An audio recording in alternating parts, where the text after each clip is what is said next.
There it is. There it is. There it We're is. Oh, live. Lord, we're live. Yay. Okay. And I am Hey, alive. everybody. Yes, you Yes. see? She's still alive. Look, I Gina. know. Okay. I know. We both Okay. have things to talk about tonight. Oh, my God. Okay. If I You go start first. yawning throughout the show, it's not because I'm bored. It's because today has been a day from heck. Onyx went to the spa, the only person who got to relax. So they got haircut and his nails did. And then I went to physical therapy and she beat up on me. Y'all know that physical therapy is a legal form of torture, right? You do that. Right? It's like, oh, yeah. Yep. And then I went and I got my COVID shot. Look, Good no girl. third eye yet. I haven't grown up yet. I'm hoping for extra arms. So it's been hot. Did It you try the hit magnet 30. thing? You gotta see if a magnet sticks to it. There was a thing on Facebook. Someone was like, "Hey, you get a COVID shot, you can actually stick a Put a bag." magnet to it. Yeah. Do No. don't even start me, okay? Gonna get me off in the deep end here. No. But But yeah. but So yeah, so Mama's if I had can quite fight, the day. so I'm busy but I'm still here, just looking like a beat up old rag doll, but I'm still cute. There you go. Yeah. And I want to just say a few things about the COVID crap that's going on still. Right? COVID people is no joke. It really isn't. And I haven't really put It out hit you there, bad. that we've been suffering with it just to some friends, but yes, we've had COVID and we've had it bad. And it's not like having a cold. It is much worse than that. It is something like I have never had in my life and I'm still trying to get over it and it's really Yeah. it's painful. It's pain. My chest hurt so bad I thought I was having a heart attack a couple of times. So I really couldn't breathe. I was using nebulizers and inhalers, and I did steroids, and now I'm taking Z-Packs because I think there's an infection in there, which has actually been helping. That's finally kicking this out of me a little bit. So, people, this crisis is not over. Yeah. Really not. All right. And it's not a joke. And people need to really seriously take it extremely seriously. Get your vaccines, you know, protect other people. Because I mean, I think I would fare better if I was more of a picture of health. However, I'm not, you know. And there's a lot of people worse off than me, and there are Yeah. deaths. Yes, COVID kills. Yes, it's a Yes. fact. Right now, a lot of people will say, "Oh, it's all just crap." It's they're playing numbers games. They're blaming everything on COVID. Blah blah blah. It's not. All right, they're No. not. You either have it or you don't. You test positive for it or you don't. I've had many a negative tests, and this time we were positive. Yeah. And the And I thing don't is, even go anywhere. I don't yeah. go anywhere. I haven't True. left the It was house. a nice gift from somebody who loves you very, very much. Yes, exactly. I Someone know else that feeling. brought it into my house. Yeah. Exactly. But It's okay. so We it's love not over. And just because you don't leave your house doesn't mean you can't come into your house. You're still getting mail. You're still having, people are coming by. It's if they're not washing hands. Just really be mindful. Okay. All right. So that's it. Rant over. I'm still um, dealing with my voice. Hopefully, it will last throughout the Gina show. can't sing yet. She couldn't sing No, before, but she can't sing. no, I can't. Yeah, yeah. I don't know. This might Okay, be wait an a minute. You know improvement. Edith? Do you remember the what is it? Edith Yes, Bunker? I can yes. do it real good. I bet you can. I bet you Okay. can. Our poor And here's guest the in thing. the green room is going, oh my God, I'm stuck with these two broads for 2 hours. Yes, you are, Anthony.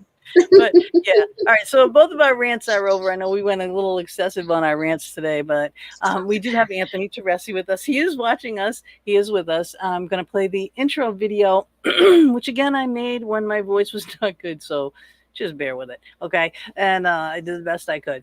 And I love you guys, and we'll see you with him in just about 2 minutes.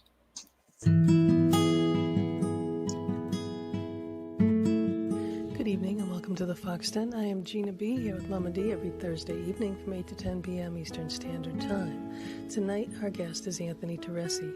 His life's work has been the development, refinement, exploration, and mastery of the highest intuitive and psychic realities of consciousness.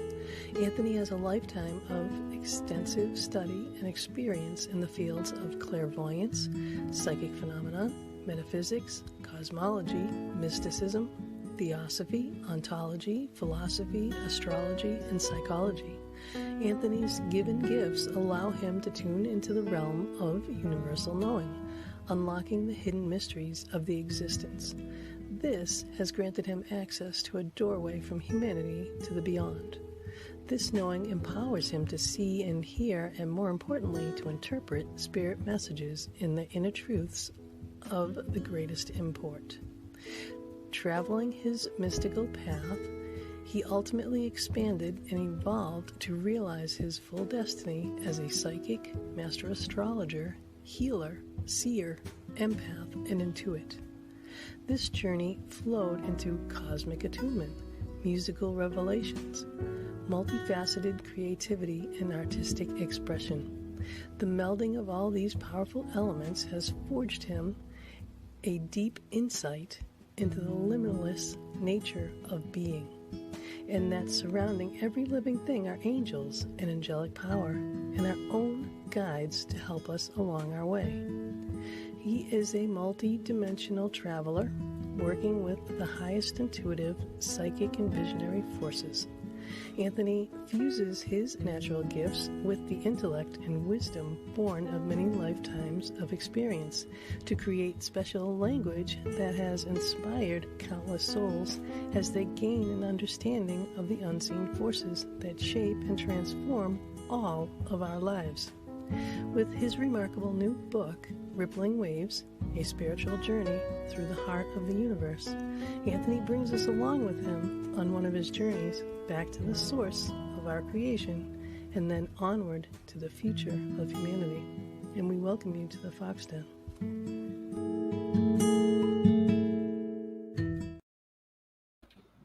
Well, that wasn't bad. Good. I have some ideas for paintings, though. Oh, yeah? Oh, yeah. She just paint pouring. So welcome to the show, Anthony. Happy to be here. Thank you so much. Awesome. I gotta turn you down a little bit. Okay. I had to turn it up so I could hear the video, and then it was really loud. So hi, Kristen, and hi, Michelle. Thanks for joining us. I don't know who else is on there. You got to say something so we know. I know who you are. Now, Anthony, that was a lot. There was a lot of information about you put in that video, and you've studied a lot of things. So tell us a little bit more about like your background in the metaphysic part of your background. The metaphysics part? Okay. Yeah. From the metaphysics standpoint, I started out with my childhood. My father was a UFO, life on other planets proponent. My mother's side was at least 4 generations that we know of were psychic to varying degrees. So I grew up in a household where these things were commonplace, and I naturally gravitated to these topics without any fear of being outcast or any negativity to them whatsoever. That grew into a study of astrology, which I kind of got into, to be honest with you, because I thought it was nonsense. I thought, I can debunk this thing, man. It's no big deal. And here I am the rest of my life later, still trying to debunk it, right? Oh, yeah. So, but I metaphysically, I studied everything I could get my hands on, and up until relatively recently, last 20 years, that wasn't a lot. I mean, you had to find books and bookstores and things like that. Now, of course, everything is available back from the history of time. So I know. Yeah, right here. Yeah, exactly. So in either case, I had a lot of exposure to the various philosophies, religions, schools of thought, yoga, Upanishads, and now, of course, today we're focusing on quantum physics and epigenetics and all the new things, which are kind of interesting because science just has this necessity to prove what has been in existence for 25,000 years. But it's okay. We welcome them, and it's good. They can do that. But and I really do love it because it means that we're getting exposure to these spiritual realities from a wide variety of, shall we say, more acceptable kinds of sources, and I Yeah. think that's important. Yeah, we've been saying that for a long time. Yeah.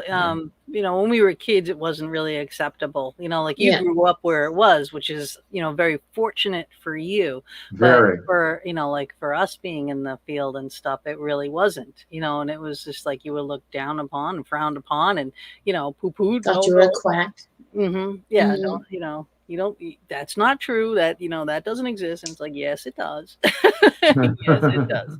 You know. Yes, it does. Um, and so for me, I bring the scientific end of what I do, for the paranormal field is, with the equipment that we build and use and stuff to prove that there is, the afterlife and they are communicating and we have all that. I have But solid proof, you know.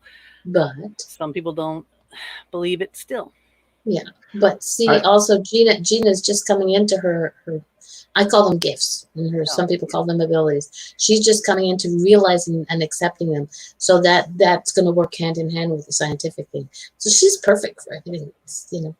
I'm finding that the term paranormal or parapsychological psychology used to deal with, I think, and correct me if I'm wrong, the study of ectoplasm and people like who deal with ghosts and things like that. These two terms seem to be metaphysics and parapsychology seem to be melding in lately into a yeah. sort of third kind of topic where both fields are broadening to include each other. I think that's beautiful. Yes, and I do too because it was always one or the other. When I got into paranormal, it was either you're on our side where we are ghost hunting and we're using our equipment and we're trying to research and we're trying to help people and stuff like that, or you were on the metaphysical side where you were psychic, you were getting messages direct, but you couldn't really prove it. Then I worked with a psychic, my actual partner that was here on the radio show with me before Mama D, and he left to be doing readings, but he's a psychic medium, and so he sees and he talks with spirits, but we work together. So he would say stuff to me, like things he was picking up, and he'd either write it down or he'd say it in my ear, and hey Taryn, and there's another parapeep right there, and so he would say something, write it down, whatever, and then I would ask questions and I would get answers to back up what he was saying. So it's like, there's those people that just need that hardcore proof, but Yeah. we know, but I do like that the fields are coming together, and not a competition. We work better like this than we do like this, Mm-hmm. and it's all really to benefit all of us because we do need to work together. I think there's something coming. And you with your book, the journeys that you've been on, that this all right. Can I just say, I'm gonna say it. It's like She's gonna say it reading, anyway. I'm gonna say it anyway. It's like reading an acid trip. It's like with all the colors and everything. I'm like, yes, this brings me back to my youth. Uh, but it's you but wouldn't you would you wouldn't be the first one to say that. oh Okay. good. Yeah. But it is that way. I mean, acid, quote unquote. Even in your younger days, I'm sure introduced you to extrasensory Oh yes.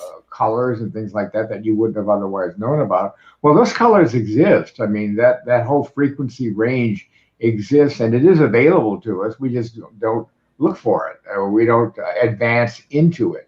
And when we do, we find that quite naturally we can experience the entire range of experiences that I've outlined in my book. So it's kind of funny though, because that isn't the first time I've heard that. Yeah, and it is, and I have to apologize because I only made it about 3/4 of the way through. I just, with being as sick as I've been, I just Uh, couldn't really focus on the reading, and then I would just fall asleep. you know. Yeah. And it was just, I mean, it's like just, you know, you're thinking about where you are and where you're going, and it's like a kind of like such a mellow place, you know, and all these places, and you kind of drift off into that, and you know, Well, that's the idea. I'm glad imagine. you did Yeah. that. So it was, you know, I will finish, but I mean, it's like, but you have been to a lot of places, and if you guys want to know what I'm talking about, you're gonna have to get the book. Yep. Yeah. Those colors and frequencies definitely exist. I definitely agree. Yes, they do. They absolutely do. Now, when you look at people, like if you look at me and Mama D, do you see auras? Do you see colors? Do you see colors all the time? You know, how is it Oh, that this works for you? often, I do, yeah. To be honest with you, I try not to when I'm in my Hmm. everyday life because Yes. I don't want to know what everyone's thinking when I go into the grocery Oh, store, good Lord, no. Yeah. Yeah. Yeah. So, Some of that can and be real scary. fortunately for me, I spent many years as a musician, so I am able to approach a reading, for example, the same way that I would music. There's a beginning, there's a middle, and there's an end, and then at the end of that, I'm able to turn it off and go about my daily business. So, um, when it came to writing the book, however, I was in about a 3 year window where I was seeing halos around lights. I was seeing amazing things around people because once you enter into that frequency, it just keeps building and building and building, and the inspiration that comes from that is just monumental. So. The hard part is that when you're done with it, you're putting it into print and then putting it into publishing, and that's not the fun part. But the fun part is actually writing it and experiencing it. Yeah, exactly. And this is like, and that's not, that can't be everything, you know, that you've No, it's gone not. through. So I imagine there's going to be what, more volumes, more books, or you just, I'm waiting. I'm waiting to see at this particular point what the feedback is going to be. So far, it looks to me that, and you kind of touched on it a little bit opening the show. Um, I want to see what happens with this COVID thing. I really Yeah. feel that I'm hoping with all my heart, I'm hoping that we are able to get back to being able to do meetings with people one on one, or even like a small group of people, that kind of thing. So I think that's why I would love to go on a tour, speaking tour, hmm. and so there's I've got a lot of irons in the fire. I've got a couple of offers to animate parts of my book from that standpoint. So again, Wow. we'll see what happens. But right now, I'm doing shows like your own, which are putting these kinds of Mhm. realities out there. Thank you Oh, for doing thank you that for being work. with us. You know, but seriously. And I'm having great fun. It was hard, as I mentioned, it was hard making the final decisions about publishing and all that. But the fun part now back again is doing this, getting on, talking about the work, basically, and really being able to go back into that feeling and talk about it. It's wonderful. Exactly, exactly. Now, so again, all right, so getting back to your past and all the things that you have studied, um, how does one become a master astrologer though? I mean, what does that entail? A master astrologer does not mean that you know everything that there is to know about astrology. I don't know that that's possible in one lifetime. It's Mm-mm. such a monstrous, not monstrous, but such a huge topic. It's very much akin to earning a PhD, where you are fluent. You've seen all the different variations. You know the spiritual context within the chart that you're looking at. You're able to intuitively uh, look at your client, look at the chart, and be able to put the two things together to where they make sense. And a lot of people that I've read for are really kind of amazed that we're able to put together the place in life with this like two-dimensional piece of paper that it basically has been has these markings on it that what does that mean? But it's a very profound element, and being a master of astrology is just really just that. I mean, I've done over 40,000 charts in my life, so at some particular point, you get it. Yep. And I love how things do come together, because they do, because we do cards, we do oracle cards. I put them up. I don't I care. do Put it cards. again. Yeah. Okay. That's my baby. Ooh, which kind of cards? Which kinds? I do tarot. I use about 5 different decks. Ooh. 5 tarot decks. Yeah, we use a lot of a lot of paranormal people in the room tonight, and a lot of people I've just made boxes for. We do paranormal equipment. We build equipment, and there's a whole bunch of them in here that I've made boxes for recently. But yeah, we do. We every once in a while we'll come on. We'll pull some oracle cards. Yeah. And I'm getting almost as bad as she is. She's got like 35 plus decks, and I've got, I don't know, maybe 8 now. So I'm getting up there. It's next to chocolate. It's my crack. It is. It's addicting. But when you're doing that and you get in tune with someone, it's so,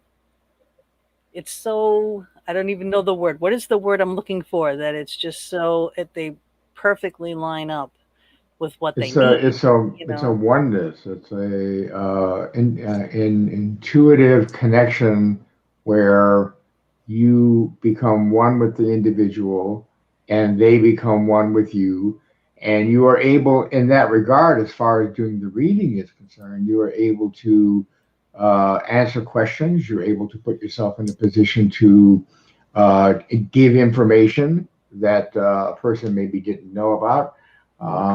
My favorite readings are the ones where a person wants to come in and know what their spiritual destiny is. And I love doing readings along those lines. But most people want to know about their job and their love life. And well, go more into that. I want the spiritual destiny. Yeah, go more into that. Like what is it that when they say that, all right, just so everyone can understand what that means. Well, in many cases, a person's destiny certainly can be revealed through the tarot or astrology or a number of other techniques. But fortunately, when people come to me, they're able to take advantage of my clairvoyant abilities. And I am able to see other people's past lifetimes. I'm able to see issues that they have not worked out or are working out in this lifetime.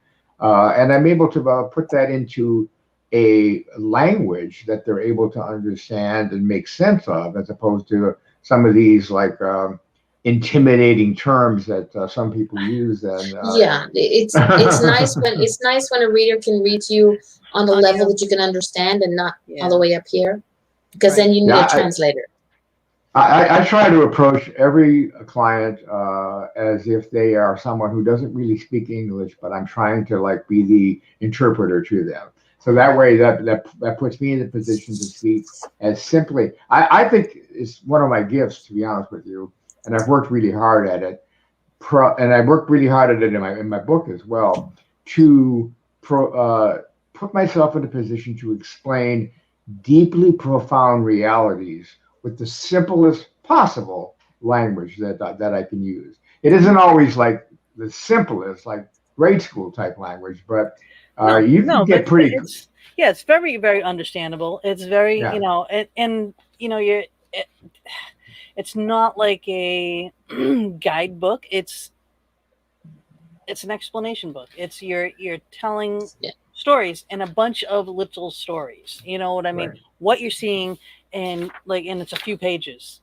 So you can grasp it, get it, then you move on to the next little subject, and the next little subject, and the next little area, and and you're not like pounding something to death, beating that horse with that stick for 20 years, and and we're like going, oh God, you're gonna be done with this. It's quick, so it keeps you pretty much on your toes. Like, where is he going next? Quite honestly, because Yeah. some of these places are just wow.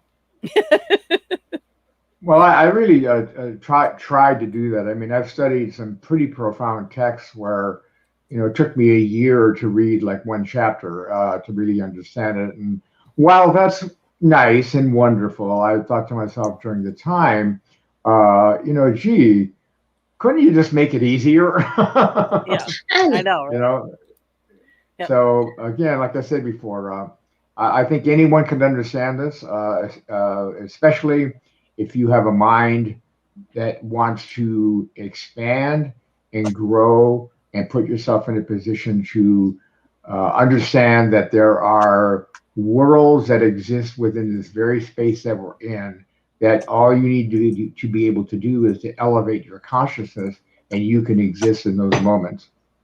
Right. Now you do a lot of yoga, so obviously yoga meditation that definitely helps in that. We're always saying that, in order to raise your vibrations, to get on that level, you need to put yourself in those positions.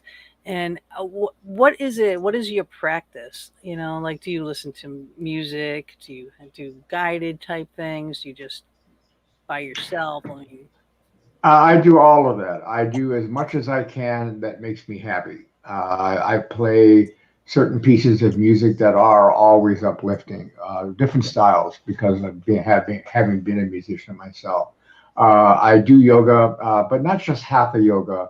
I've studied the entire Patanjali's 8 limbs of yoga, so I'm able to access that information. That's extremely inspirational.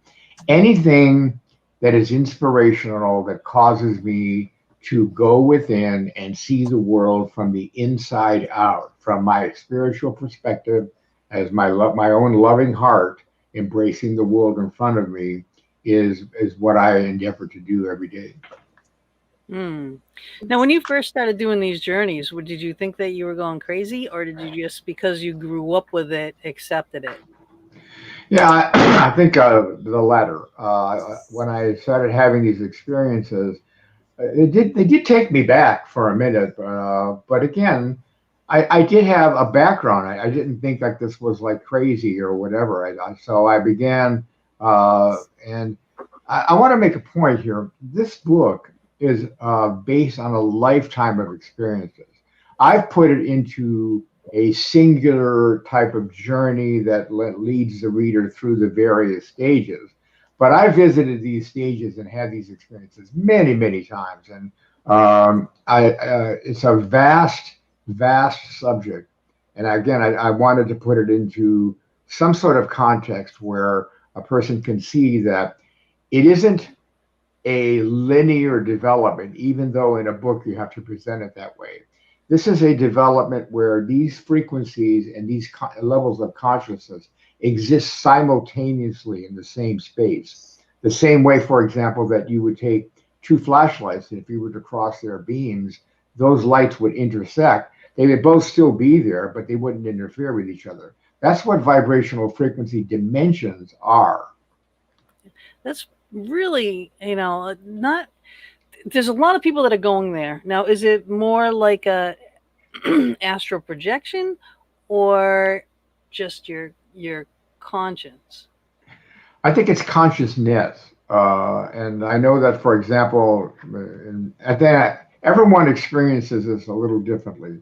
In my own experience, again, having been a musician, coming to the point to where I was able to perform without giving it much thought, and in any thought, to be honest with you, being in the moment, being able to play whatever my creative will was experiencing in that moment, puts me in the position to be in the moment. And I think that when you are able to do that, the entire dimensional reality opens up for you. And when you realize that you are seeing something that is at a certain frequency level, much like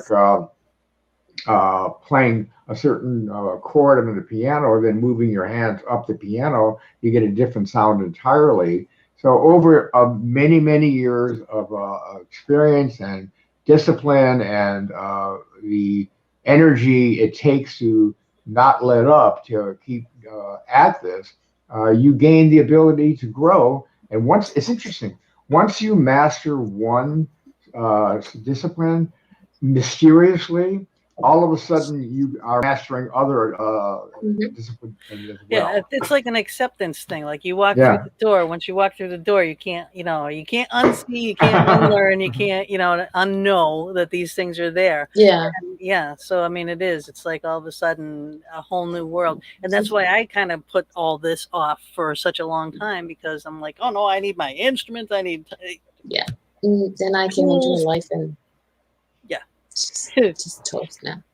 well, in the first chapter, I talk about transformation because that's the key. We first have to come into our own being, open the door to our heart, and come into our own level of self love. This is the most important thing to realize, that we are creations of love. That opens the door that you were speaking of, and that allows you to walk through.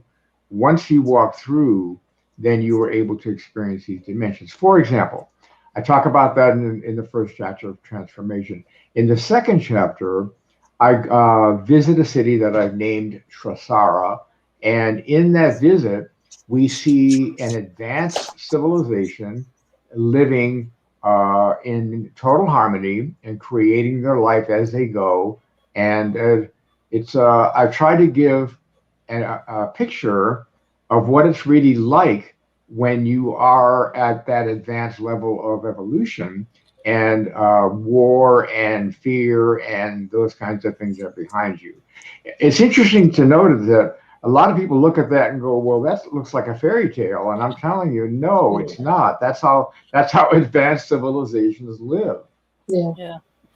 I know you have some neat pictures in the book. You really do, and some beautiful artwork too. So now, not only are you musician, Musician. you are also into the arts. And is your art, is it divinely inspired as well? Everything is divinely inspired. Okay. I mean, you have to contend with the technique to be able to express that inspiration, and that becomes the most difficult thing. For example, as I mentioned before, music is divinely inspired, but I have to convince my hands and my feet that they need to be divinely inspired as well, so they can perform Yeah. the Yeah. music. So, Yep. so that in and of itself takes that's where the mastery part comes in. Overcoming the inability to translate what is higher inspiration immediately into whatever medium you're using. I've had many syntheses experiences, and I can never get that word right. Again, but the main thing is that I'm talking about these things here on the show, but I mean I have to hasten to add that in the lifetime that I've spent pursuing these things, it took, for example, almost 20 years for me to master music. It took an entire lifetime for me to come to the point to where I could master astrology, tarot, and all the oracles, including the card that you guys use. Also, they tell profound stories and Mm. Yep. deep, Hmm. rich information that you have to really be able to grasp intuitively. And in doing so, my process is I bypass my mind entirely. I tune into the level of consciousness. I get whatever the message is or the image is. And then I use my mental abilities to be able to explain that to who I'm talking to. Yeah. Yeah. Do you ever hold back? Huh? Do you ever Do you hold ever back? hold back, Hold or do back you what? rephrase it? Yeah, like if it's bad news for someone or something, No, I mean I won't beat anyone over the head with bad news, but I do. It's my responsibility if someone is asking me, for example, a question about something that's really important to them, it's my responsibility to be the vehicle for that information, for that answer. Uh, if it's bad news or difficult news, I will find a way to be as Mhm. sensitive as I can in expressing that to them. But they will not leave my reading or my office without knowing exactly what to expect. Yeah. Now, when they contact you for readings, like here, www.anthonyteresi.com/readings, all The right, you links, can by go the way, there. are in the chat room. What is in the chat The room? links for that Uh, are in the chat room. oh, thank Click you, on it. Mama. She's the best. She's the best. So, are you doing readings like Skype or Zoom or All the above, phone or? and plus I also have an office where I'm in Thousand Oaks, California, and I do see people in Good. person. So in this day and age, though, although I've always done phone readings because I have a national and international clientele, but I find that especially clients that I've been seeing for many years who are local, still like to come in, still like the personal Yeah. experience of that.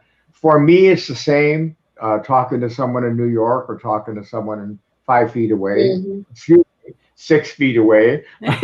Six. Yeah, right. Yes, yes. We have to be correct. Yes, it's the same. I love it. Yeah. So Mama did put all the links are in the chat room. Hey guys, I we will put more appreciate in you at the end of sharing. the show, Yeah, but yeah. yeah. Share So share guys, the show. share it. Share the show. We want to get his information out there. All right. Please do that. Let's see. All right. Fourth generation. Oh, So that's a question. I don't know if it's on the list of questions. You I said know I'm your just going over them now. Haven't you asked said any your of them. mom and 4 generations back. What was the first thing that sort of was your aha moment to say, you know what, I think, I can do this, and my family. You asked your mom, kind of say, hey, mom, what is this sort of thing? Because I know we all have questions. Well, I just had actually kind of picked it up, to be honest with you, as a small child, because I would see my aunt and my mother and my grandmother doing these things. They would predict these events that would then occur. And so as a 7-year-old, it's like, oh, okay, well, that's no big deal, right? And so I would begin doing it. And I would get a pat on the head for that. And, so there wasn't any real moment by which I can point to and say, yeah, that's when I knew I was psychic. Okay. There was a moment that I describe in my book later in life as an adult where I had a tragedy occur where my Yeah, brother that was, was that yeah, that was almost like a movie. Reading that, like I could see that being a movie. yeah, that But go was ahead, go ahead. that was a very hard experience, but it was very transforming, and my life has never been the same since then. So, do you want me to talk about Yeah, that? yeah. Or? Talk Okay. about definitely talk Yeah. about it because it's a great story, and it was like it's like the first thing I really remember reading in the book, and I was like, wow, it's gripping. You know. Well, my brother, this was a long time ago, was flying down to Mexico. He had his own plane, and he got blown off course. Didn't know it, but a hurricane had developed while he was in flight. And as he was coming down to Acapulco, the hurricane blew him off course, and his plane ultimately crashed in the mountains above Ixtapa or Zihuatanejo. I don't know if you know where that is or not, but it's like up in the remote jungles of Mexico. So he was gone about a month, which was not unusual, but pretty soon, maybe like 6 weeks went by, a couple months, hadn't heard anything from him. I began checking, and I found that he was lost on the radar about a month earlier. And I began really getting concerned at that point. So I went to Mexico, and I was sure that I would find out something one way or the other. And hired guides and traveled all the roads and all the little jungle inlets to all the Right. And villages and and this is what I'm saying. This is why I was saying this is like a movie because I've never actually talked to anyone that's done anything like that. yeah, my brother was only 14 months younger than me, so I was Oh, I'm so determined to sorry. find out, to Mm. find out what was going on. Unfortunately, after almost a month, we were not able to discover anything, any news. There were planes that had crashed, but they were not the ones that we were looking for. So I was sitting there in my hotel room, um, very frustrated, and then I was having to go back the next day to tell my family that in fact I had not been successful and we didn't know anything. Um, and I'm sitting there and really, like I said, very frustrating. And tears began coming. And then out of the blue, the entire room lit up, and it was just as if a veil parted. And there was my brother shining through, looking at me exactly the way that I remember him, exactly the way he was. And it was the most astonishing experience I had ever had. I'd never seen, I was understanding what a dimensional reality was, but I had never seen the actual veil part and the light that comes through and the actual experience of that. So anyway, he told me that his plane had crashed and that he was moving on. And he seemed ecstatic about what was happening, and I was both laughing and crying at the same time at that point. So I mean, I Right. was like completely Yeah. overwhelmed. Right. And he told me to say goodbye to everyone, and he left. And the room went back to its normal sight and light. And I sat there shaking for hours. It was like I said, Yeah. yeah, stunned. Right. So I did get on the plane the next day, and I did go back and tell my family, and even my family, as liberal as they were, could not accept, for the most part, that this had happened. And which what made it worse was that there was no plane, no body, Right. no evidence. Now, footnote: about 5 years later, we did get a notice from the Mexican government that quite accidentally his plane had been found. It was at the 8,500 foot level on the side of a mountain under a bunch of trees and Wow. brush. And there's no way, no possible way that I would have ever found it. And so it, I realized at that particular point that I believe that I had been called to Mexico for that experience and for that ability to say goodbye at that particular point. So it Makes was able sense. to put closure on it. Yeah. Makes For sense. me, it's like there's no coincidence. There's no, you know, Yeah. when you have it in you to go somewhere and do something, you follow those intuitive thoughts because those are our guides telling us what to do. A lot of people will refuse to listen and won't go, but no, you went. And of course you were obviously hoping to find him. And you were Of course, why wouldn't of why course, wouldn't you? You know what I mean? right. And with technology, with whatever, you know, so that's definitely disheartening when you don't. But Well, it changed my life forever. From that point forward, I didn't have any fear of death. Not that I did anyway, because I was, when you're a young man, you think you're going to live forever, of course, right? yeah, Been yeah, there, So done I that. didn't. But from that point forward, I didn't. I no longer believed in life after death. I knew that there yeah. was life after death, and there's a big difference between Makes those two sense. things. Yeah. Yeah, yeah. After I saw my first two full body apparitions and one talked to me, yeah, I knew. It's like, okay, this is Yep, not a I think we dream. got something going I here. am wide awake. You are talking to me, and it was my grandparents, and that how odd is that? And at the foot of my bed, it was like the strangest thing. It's like everyone, I don't know what it is about the bedroom and the foot of the bed. I don't know, maybe because that's where you were at the time. I don't know. But my grandfather passed away, and he was a little old Italian man, and he used to stutter all the time. That's how he just he had a stutter, but he he was saying that they were grabbing his feet, grabbing his feet. So that's what he's telling me. He says, they grab on my feet, they grab on my feet. And the way he said it, with his Italian accent and everything. And I told my mom, I'm so young, I told my mom, I'm like, what is, Grandpa was here and told me that someone's grabbing his feet. I'm like, I don't know what the hell that's all about. And she just broke down and cried and said, well, Grandpa passed away. But before that, when they were going over, he was in the house and he was in bed. He was sick. And he used to say to everybody that was there, they thought they were like little gremlins grabbing his feet, trying to pull his blankets and stuff, so that, and he was telling, and my mom's from a big Italian family, so a lot of aunts, a lot of uncles, and he was telling all them, but there's a lot of us cousins that weren't in that, no. So that was Confirmation. yeah. Yeah. And then when my grandmother passed, she also appeared, but I could see her mouth moving, but I couldn't hear anything. I couldn't hear any words. So I don't know what she was trying to say. I still don't. I have no idea.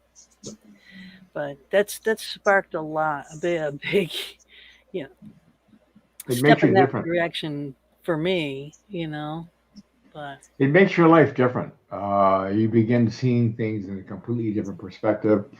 And often you don't even know exactly how it's affecting you. I mean, you have that signature experience, like, for example, with your grandpa and his feet and all that.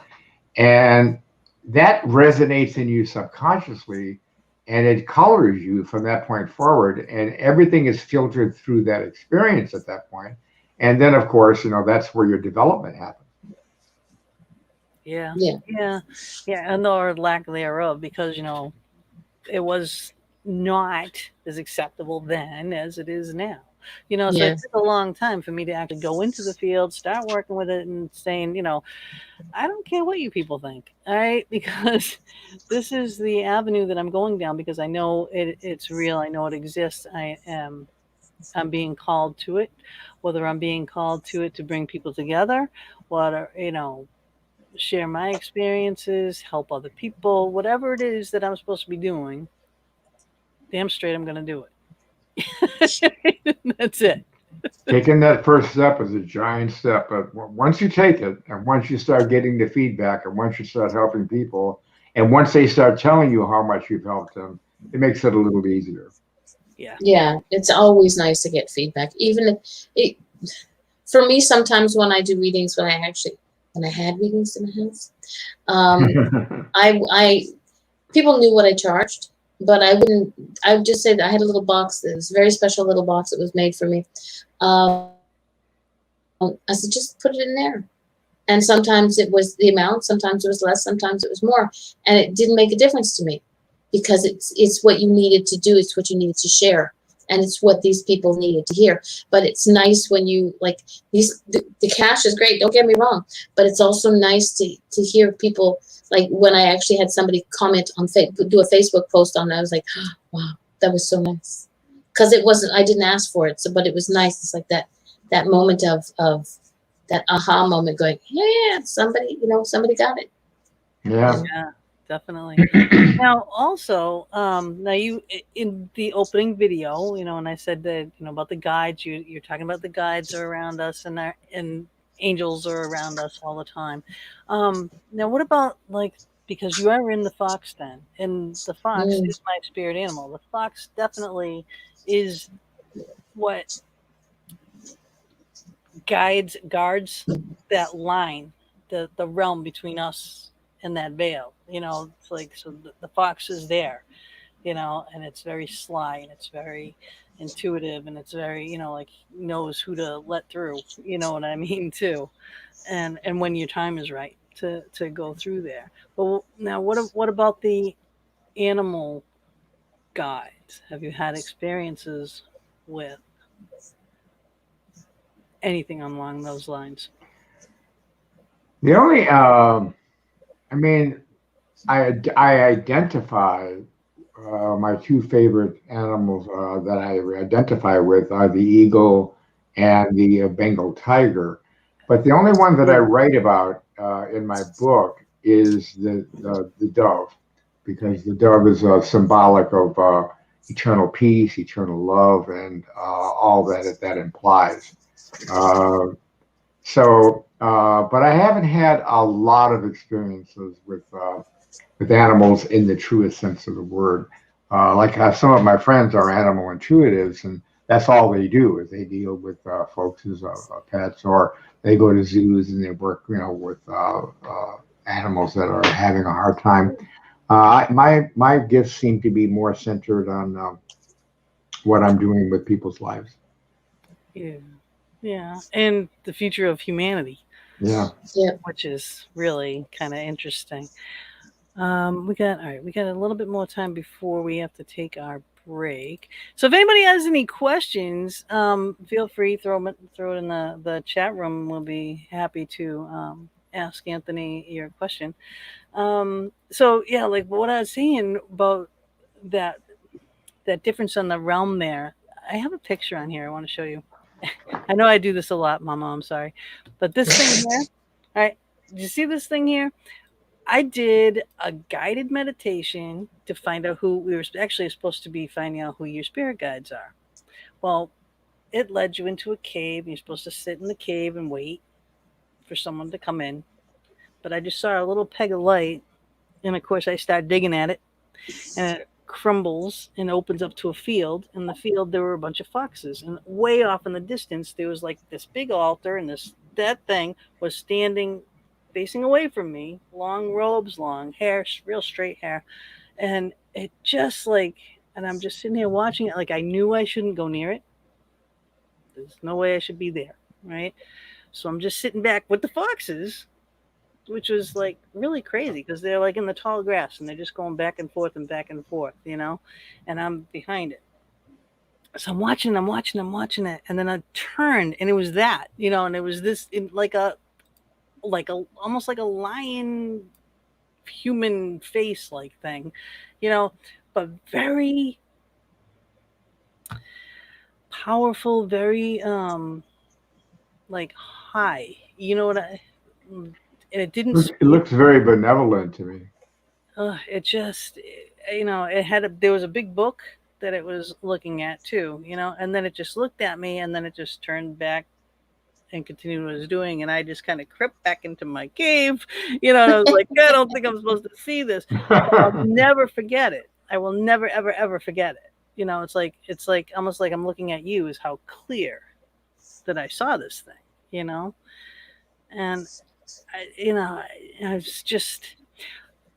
What are your thoughts?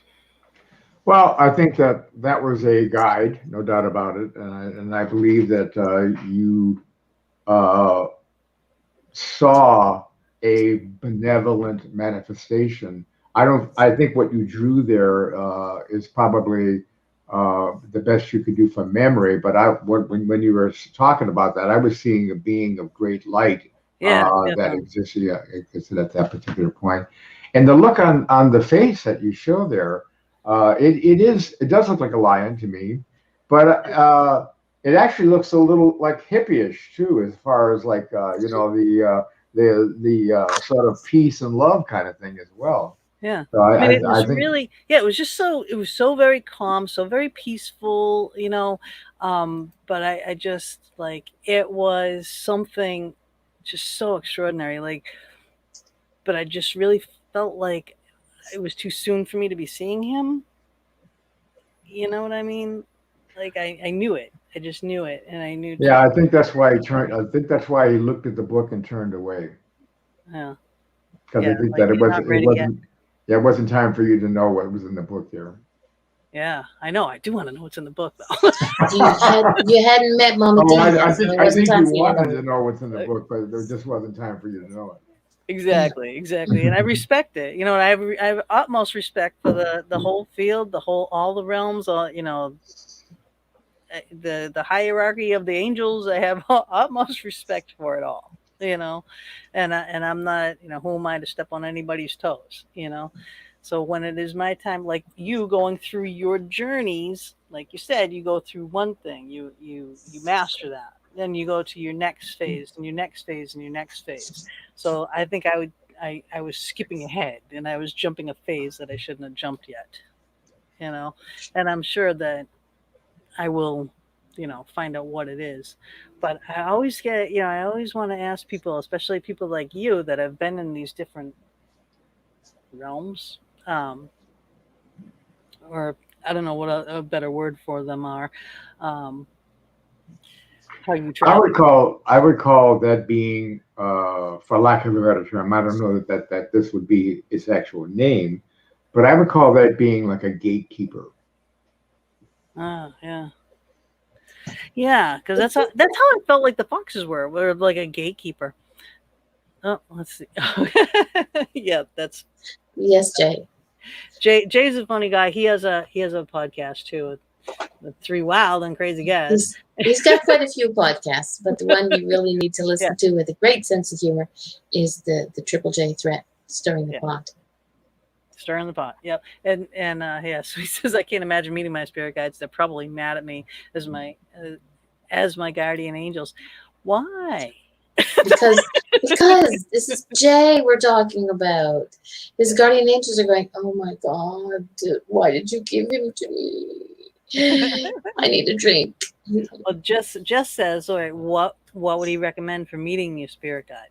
So how is the best way to meet your spirit guides? Well, by spirit guide, are you talking about animal guides or are you talking about higher self?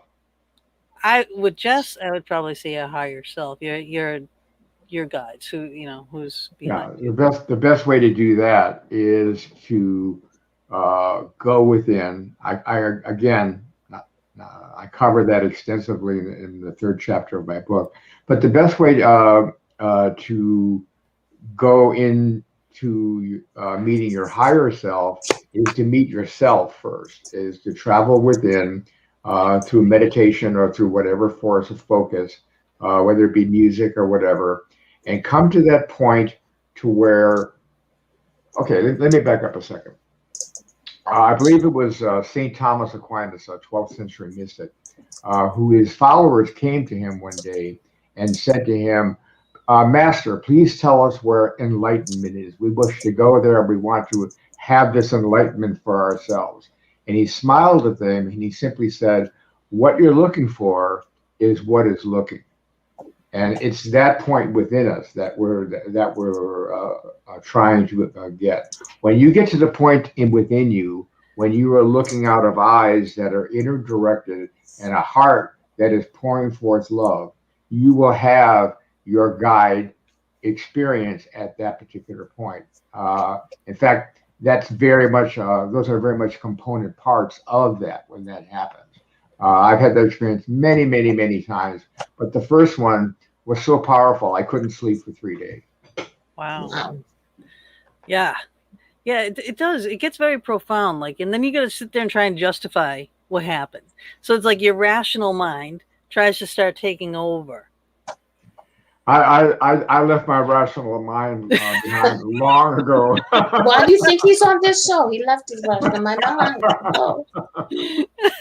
I don't trust my rational mind for anything. Well, maybe to go to the store or whatever, but nothing in this field. I know it's like we need a big giant thinking tank. You know what I mean? And everybody you just get together and just put all the things out there. That is what's called. That's what's called Angel Meadows. That was her show. She had a show too that she just stopped doing recently. I Actually, think I'll be doing it. I keep getting emails, so I think I'll be doing it back in November, December. there you go. Because she has conversations with friends in Angel Meadows, and yeah, I love that show. I love her show. I love her. I just No, but that's what my I'm gonna go off on the tangent here. That's what my dream is. That's what is a place that everybody can come together and share and talk. For those that can pay and those that can't, just like the way I do my readings. If you can't afford it and you need a reading or you need something to learn, this is the place it's got to be. You got to, and that's what Angel Meadows is. It's just where. So, okay. That's beautiful. I love that. Thank you. Yeah, she wants to have a center. There are metaphysical centers around that people can go to, and you go on retreats and you do these things. See, sorry, Jay does redneck readings. He does he makes fun, But the thing is, his readings and are always spot on. And Well, even though he thinks it's like, it's just Joe, I'm just Jay, I'm just gonna mess around. Jay doesn't mess around because you do it. You hit him spot on. And I can't wait for next redneck reading. well, they have there's some crazy cards. What are those? Those messed up unicorn cards or something or other. Oh, you mean the F cards? The F bombs, The yeah. F bomb cards? Oh yeah, I want to get those for Jim. So bad. But even those have some meaning. It's just some people have different ways of saying things and doing things. It's like when Anthony said that he wrote the book and he does his readings so that people can understand. Some people have a different way of expressing themselves, and also there's different ways in readings for cards. Like you and I could look at the same card and see two different things. Yeah. Absolutely. Or you see the same card for two different people, but it's two different meanings. And it's like people see the death card in a tarot card and they think, oh my God, something's gonna be dead. Somebody's gonna die. It's not an actual physical death of a person, but it could be a physical death of something that you've been trying to do, and you want to keep doing this, but it's time. Business, relationship. It's just time for you to put that one to bed and move on to the next one. In that sense, it's a form of death, but it's not an actual, some person is going to die. Death is not, yeah. I look at the death card like it has two sides. It has the death on one side, and if you flip it over, it has a newborn baby. Because I think that's what it means. I think that it's just a transition. You're going from one state to a new state. Yeah. You shut the door and you're walking through. So, but I mean, unless you're asking that question, the death card could simply mean an end to a relationship or a transformation or a new beginning. I mean, it really depends on in what context you're looking at it, to be honest with you. Yeah, and where it falls in whatever type of spread Exactly. you're doing, you know what I mean? Is it the past? Is it the present? Is it your future? What's, where is it? Did it fall out of the deck during a conversation? Exactly. I mean, so yeah, it's all relative, and no two. That's why no two readings are the same. You can get the same card for three people, and it means something different each time. We are at our midpoint, so I'm gonna play a couple ads, guys. Hang with us. All right, we got another whole hour. We're gonna be talking with Anthony, and we're gonna pick his brain some more, and we'll be back in about 5 minutes. A couple ads. We're gonna play.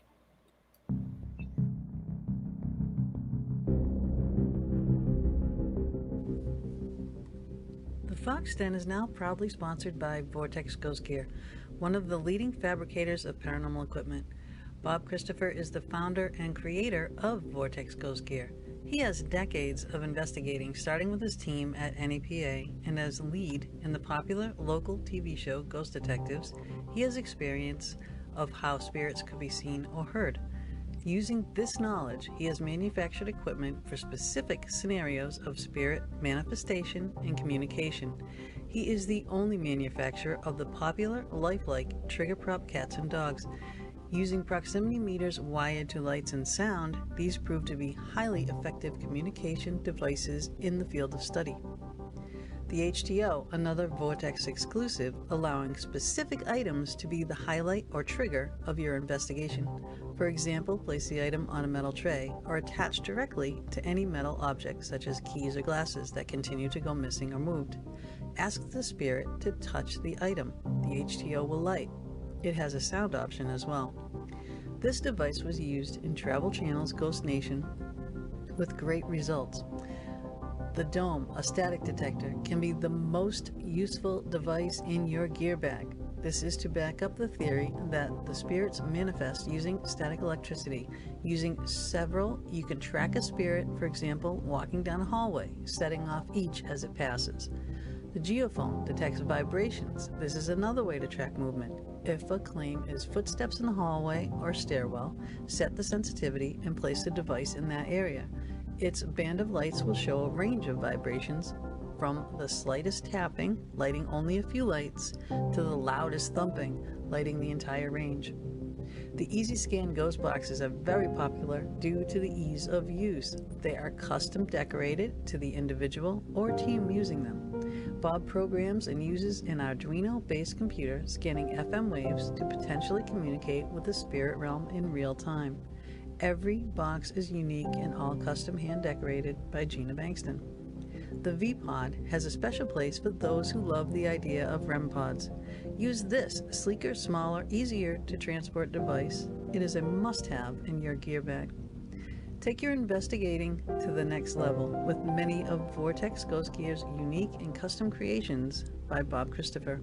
Visit www.vortexghostgear.com to view all the products and get your equipment today.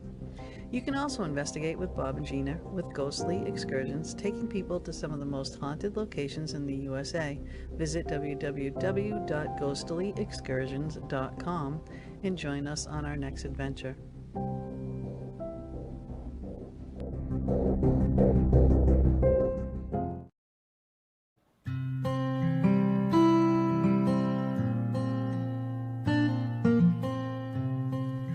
Most of you may know Chris Lee from being a frequent guest on the Fox Den.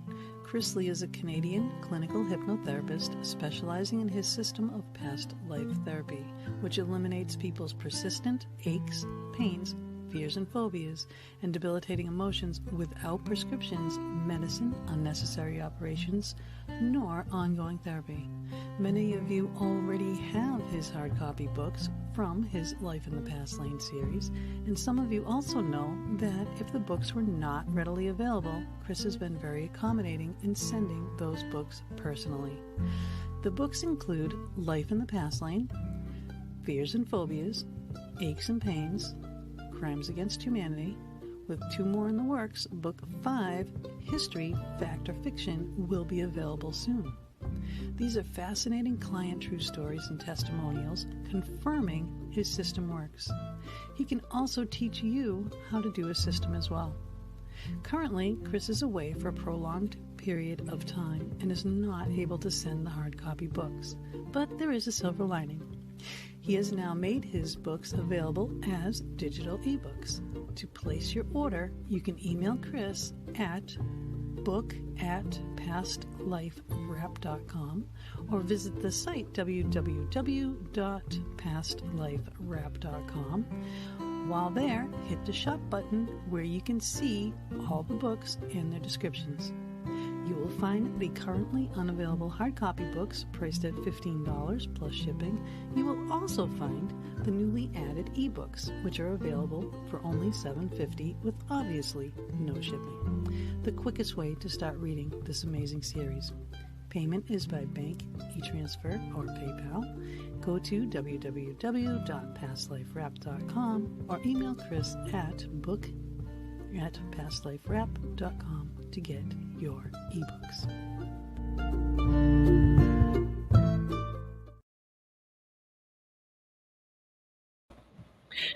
Mama D had to step out for a quick second. She will be back. She will be back. Now, we are talking with Anthony Teresi. We are talking about this book, Rippling Waves, and his life in general as metaphysical, psychic, seer, intuit, master astrologer, you name it, he's it. He's studied it, he's done it, he's been there, done that. Hi, everybody. Oh, look at, you just had a book sale. Thank you. That's awesome. And Keith, we love you too. Thank you for joining in. Now, again, all right, so let's back this up. Now, this is your journey through many different places, areas, realms. It's quite colorful and pretty amazing. So to give an example to what people are going to be reading, and then tell me what's your favorite place. Okay.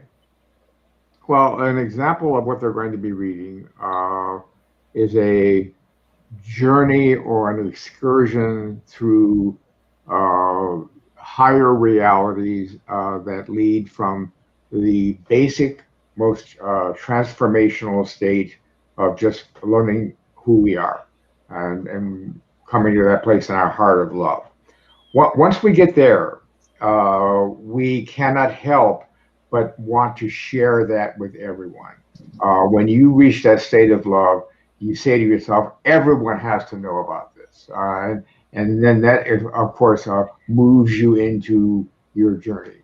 Some of the things that I've written about, I've already talked about the transcendent city of Trisara, but cosmology and the quantum level of reality is something that has been highly publicized these days. And the third chapter deals much with the cosmology and how the universe comes into existence and the actual breakdown of what has been, again, a lifetime of study in these areas. And I found that starting out, there were so many different theories about how reality is constructed.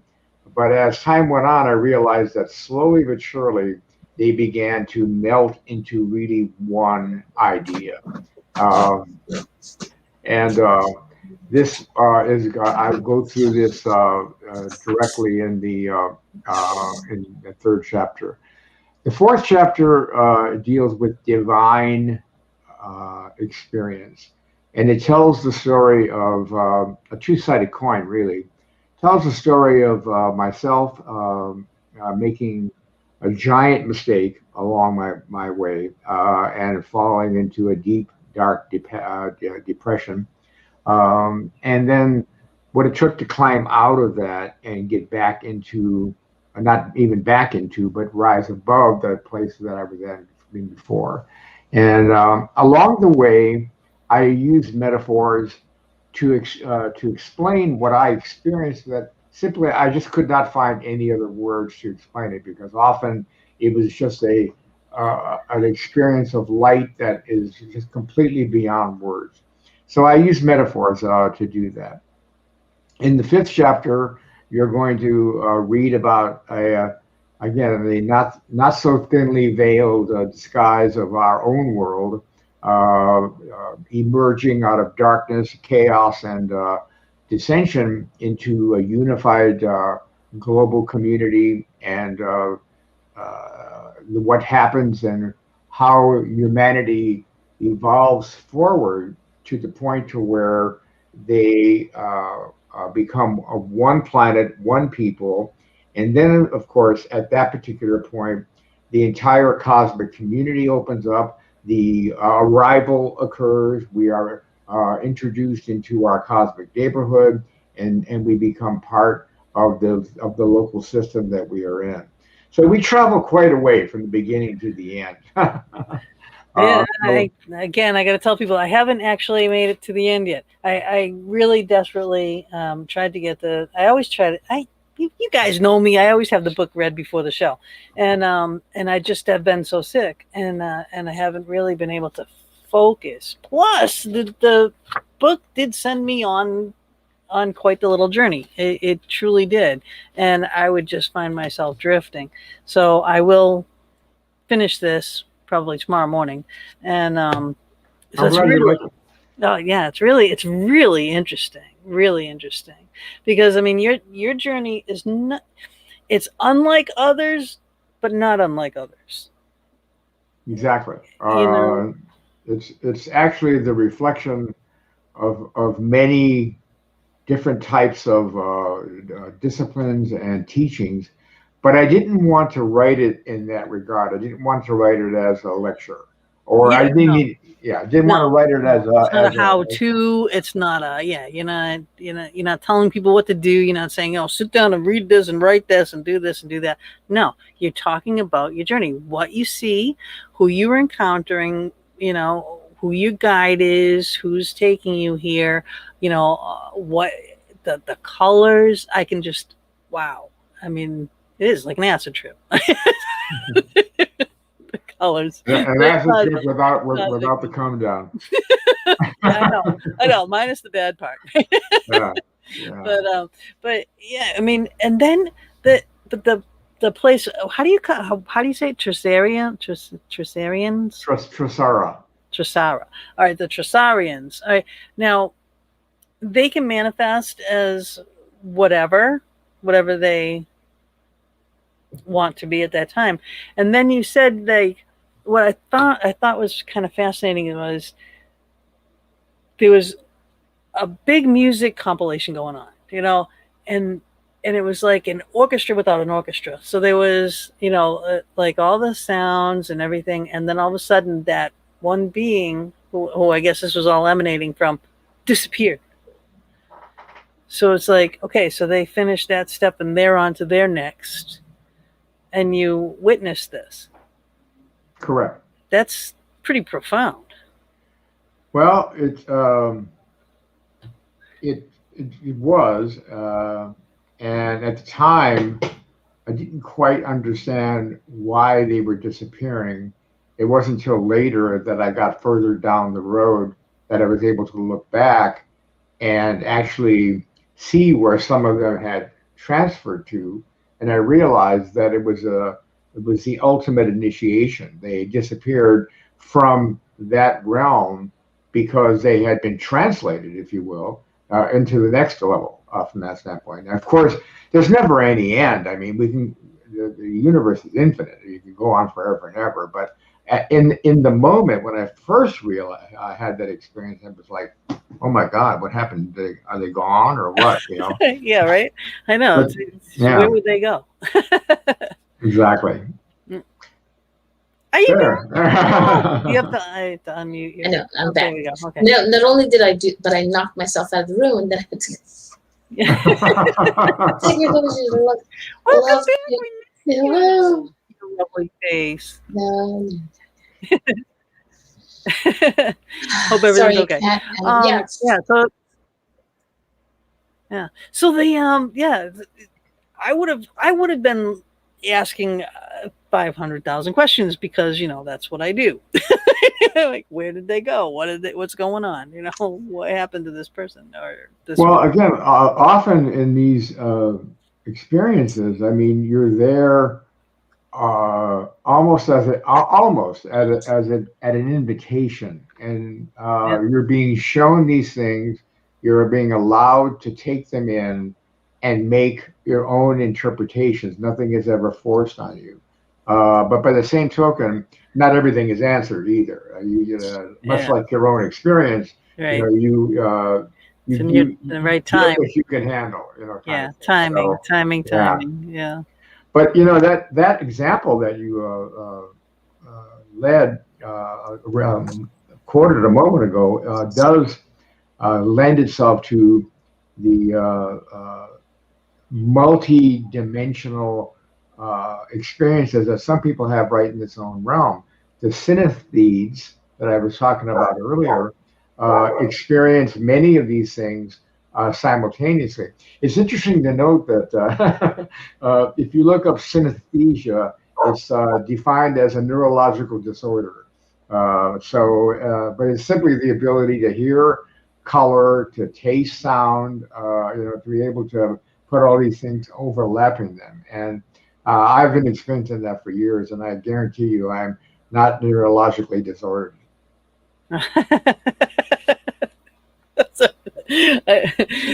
That just caught me funny, but that's Mama. Oh, Vicky said, I had it as a child. Yeah. Yeah. I bet you'd still have it if it Vicky. wasn't made you if you didn't feel bad.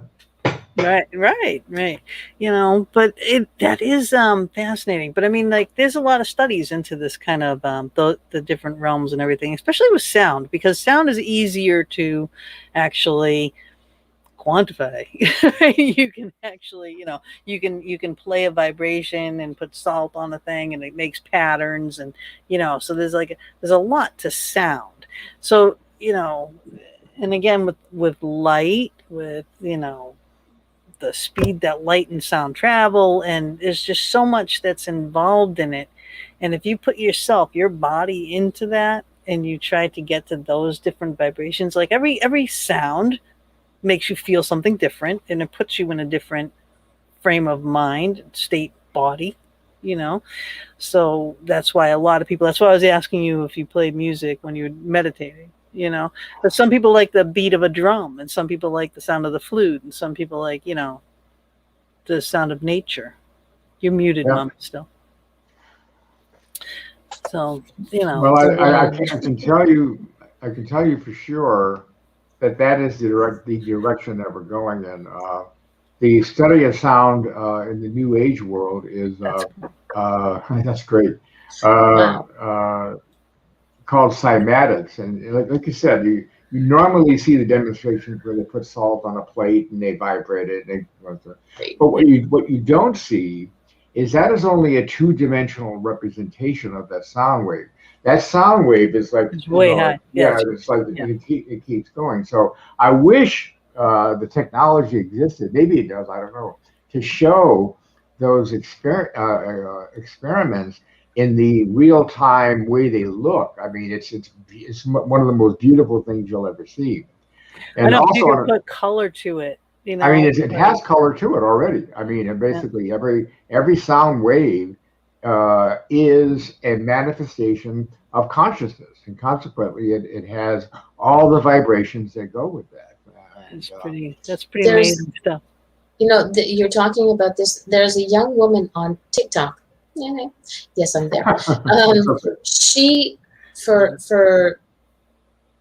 she does a thing where she does readings. You say your name, or have a little blurb of your voice, because you're doing little blurbs on TikTok. I've seen that. She Yeah. can tell you she tells you what it's like by songs, what songs she hears when your voice plays, or what type of music she hears. I was like, you want to check out mine? She hasn't so far, but that's an interesting thing. I think, like for me, people see auras. Like, that's an amazing thing. You see colors when you hear sounds and music.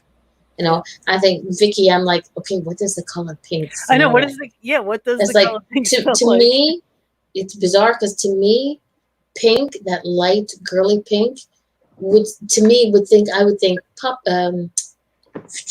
cotton candy. Candy. Yeah, I was thinking more like floral, like roses and floral Yeah, pink. but it's again, it's everybody. It made Oh, me it sick. made her Oh, okay, sick. not good. Oh, wow. So you didn't wear pink as a child, then, I take it? Yeah. That's pretty intense. Yeah. But I mean, I don't think everybody should or does have the same gifts, you know, for all these different things, you know, like smelling colors and seeing sounds and things like that, you know. Again, I think everybody has a gift in order to benefit the whole. Yeah. You know? And that's what we need to do, is to collect the people with all the different gifts to benefit the whole, and actually listen to the people. You know? Wow, what a concept. Yeah, right. And this is like this is a good kickoff for a lot of people, for people that are actually on a journey in the field. And what about the people, though, that aren't? I mean, is this going to kick them into play, so to say? I think so. As you said, the people that are on the journey or on a journey will. Oh, wow. Okay. So she's putting face. Will readily be able to identify with this, and I'm looking really to affect two different markets, if you will, for lack of a better term. One is the market of artists, scientists, musicians, painters, dancers. To reconfirm what I said earlier, looking for a renaissance to show the wave for all of us, like Da Vinci did, or like Michelangelo did, people like that. A. B.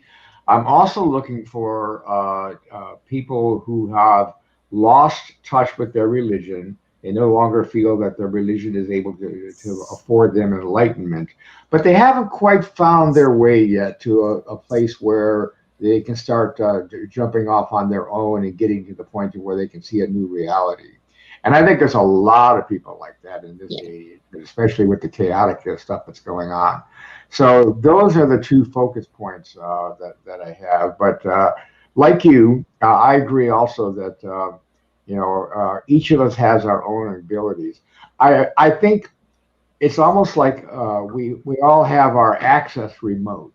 You have your ability, but I think that we all have the same abilities. We all have innately the ability to do everything, but you have the methods that you've learned. Mama has the methods that she's learned. Yeah. I've had mine.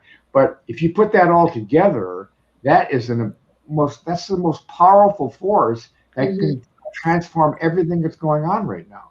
Absolutely. Yeah. Bring all these people together. And that's why I love doing shows like this. You know, bringing these people together, this show going out, whether people are going to be watching or just listening to any of our anchor venues, because it goes out to a million places starting tomorrow. If you're Yeah. just listening, then go and watch on YouTube, watch, and see the faces, also, Yeah. and put that together. But I love pulling people together from all over the place. Look at, I mean, I'm in Yeah. Pennsylvania, you're in Canada, you're out in California, and who knows who's watching, where they are, or listening, where they're from, and that's pulling people together, Yeah. and in a book like this one, this can get people out of here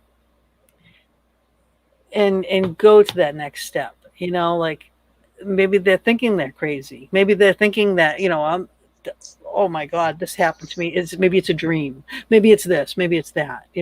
Well, maybe you are visiting someplace else. Maybe you are walking through that thing. Maybe your guides are taking you there. And this is like a confirmation, affirmation of yes, you are. You are really going there. Like the people that deny their guides. You know, Yeah. you have those intuitive thoughts and those things, don't leave the house yet. You lose your keys, you got to wait 5 minutes to avoid that accident. You know what I mean? All these signs all Yeah. come into play, if you listen. Yeah. But because everybody's looking for a big ta-da, like giant fireworks to go off. Yeah. But when they forget that things start in little way, in tiny ways. So as simple as it is for me, I work with butterflies. So you see a butterfly, whether the colored ones or the white ones. They used to say, oh, when you found a penny, that's something. Well, most places don't have pennies anymore. We don't. But finding a coin can be a sign, but somebody just, it's 10, it's 10 cents, put it in my pocket, I'm done. But what they didn't realize is that dime is face up and you were just thinking about your mother. Yeah. Yeah. Dimes, nickels, pennies, quarters, all those things, Exactly. they all mean So, different things. yeah. Feathers, all the But colors of the again, it's feathers. a matter of interpretation. Yeah. But What it's you're looking all, for. yeah, but it's all positive. Yeah. And those of us, like you say, you want to get everything together because all the positive energy that we've got going on, as much as people dislike COVID, you have to admit the things that you were able to do, the different paths you were able to take, the different steps you were able to take during this time have been, well, Yeah. You know what this reminded me? Shiny ball. Come go through. ahead. Here it comes. Yeah. When I first got this house, all right, Bob and I used to sit there and we'd be like, "Are you dragging leaves into the house?" Because there was always we'd find leaves, and we moved in the winter. There was no leaves, right? Oh, But nice. there were leaves in the dining room all the time. There'd be, leaves somewhere. It's like we kept finding leaves and couldn't figure out what the heck was going on. And all different kinds of leaves, green leaves, brown leaves, whatever. Yeah. Even my fake flower leaves, there'd be just leaves. And I'm like, Wow. what is going on? Well, then come to find out that the woman, one of the beyond residents here, she loved her gardens outside, and like her favorite room is my sunroom downstairs, and all her flowers outside a door where I moved them, where she got upset, but I moved them. But that had to be her, just probably, saying, hey, Hello, I'm here. Please pay attention to my garden. yeah, my You flowers, I know? like my flowers. And so it's like, what is it that, what is it that you're seeing, what is it that you're paying attention to?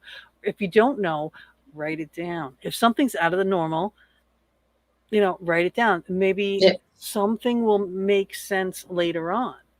you know, or that I you bring think up a conversation, you I think know? one of the best simple examples of that is how many times have you went to make a decision on something and you knew the answer, but then Mhm. you thought, nah, Yeah. that's not, I can't do Yeah. it. And Yeah. then sure enough, later on, you knew the answer. If Yep. you stop Exactly. for a second, that little voice that was right there to begin with, okay, Yeah. if you can start tuning into that, that's a sign. Like you were saying, small signs that come Yeah. into the Yeah. picture. That's one that is really valid because that little voice is never wrong. You're Yeah. right. You're right, and We have that's to those listen to that. direct lines Yeah. from your from your guys. Direct Exactly. lines. Well, let's talk about the angels and the What are your what is your belief in the angel realm hierarchy? You know, are you like into the archangels? Do you think that or are there other like earth angels or angels just in general? I think the hierarchy of angels is beyond count. I think that everything that I've been able to see represents I really truly feel that they're on their own separate evolution happening sort of simultaneously with us. I've seen angelic presence around the planet. I've seen angelic presence in space. I've seen it at the highest levels that I've been able to travel in either case. And I got to tell you something. I don't know how certain people may take this, but I have had the opportunity to have had interactions with angelic presence many, many times. And I have never yet, not once, ever met or had been uh, an angelic experience where I met an angel that had wings. Angels do not have wings. Angels are beings of light.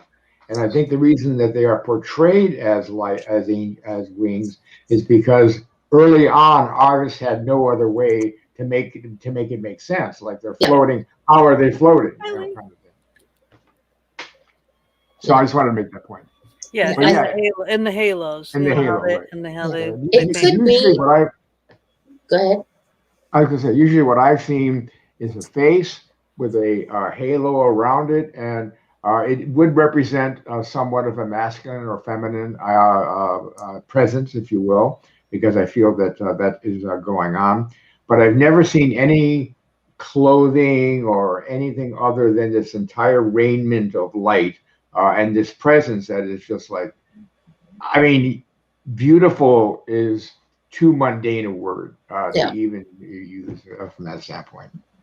Yeah, I'm going totally. to comment on your point with the wings. I think, this, again, my opinion, is that when they started painting angels and they painted with wings, was because, like you said, they're just surrounded by light. There is no way to paint or draw light. So they drew wings. Yeah, So I think like that was their way the of little interpreting. Yeah, spike things that came out of the head, yeah, like of the Mm-hmm. paintings. You yeah, you know what those are? I mean, those are yeah, just like yeah. lightning. Beams. Yeah, Yeah, Yeah. yeah, for Uh, sure. I mean, now you have the painter of light. yeah. They yeah. do No, that. No, now, we yeah, can. Yeah, yeah, we can paint light now. We really can. Yeah. But back then you really didn't. No, Plus, they didn't know how. yeah. I mean, it was the Renaissance, and it was how things Mm-hmm. were portrayed. But what's interesting is before traveling, before people were going from continent to continent, boats, whatever, people were painting in various um, ethnicities and everything else, the same deities, Mm-hmm. yeah. pictured the same Yeah. way, and that's all that's proof, So where does that come from? Is it your guides telling you, hey, this is what's out there? You know what I mean? Yeah. So I But think it those comes but from. those ancient deities did not have wings. They had the No, halos, but they did not have wings. yeah, and I think it's like Mama said. I think that often artists would not necessarily have the experience themselves, but they would be talking to people who could only explain it sort of in a mundane way, and then they, in order to give it that celestial presence, would add these wings. But like I said before, I'm not saying that they don't exist. I'm just saying that I've had No experience. no experience Yeah. with that whatsoever. Yeah. It's always been light. Yeah, yeah. Well, the first psychic that I went to that blew my mind said that when I first walked into the room, I said, "Oh my God!" There were like these two huge bright lights with me, and an entourage, which was my husband, my late husband, and his Cronies. people, But he said, "Oh my God, I've not seen two such bright lights Hmm. before." He's like, he goes, "It's almost like just blinding to him." And I had no clue. I mean, I don't see him. I didn't see him. You know, but I know for a fact so many things in my life have happened that it's a miracle I'm still alive. So maybe divine intervention. I don't know. I don't know. For a reason, most likely. Most Most likely. definitely. You know, maybe it was to bring Anthony Teresi to the world. There you go. Bring him to our dark To side. our yes. Well, again, I think it goes in that regard. Just to digress, I think it goes back to your example about about the being with the book. It's no matter what your experiences have been, you're here because your time hasn't come yet. Yeah, Yep. but Thank she's goodness. getting there. Yeah, but she's getting there. She's gonna see. Gonna see a lot of things. A lot of new So things I for Gina this year. Sorry. so I asked you before though, like when we talking about your journeys and the places that you've been.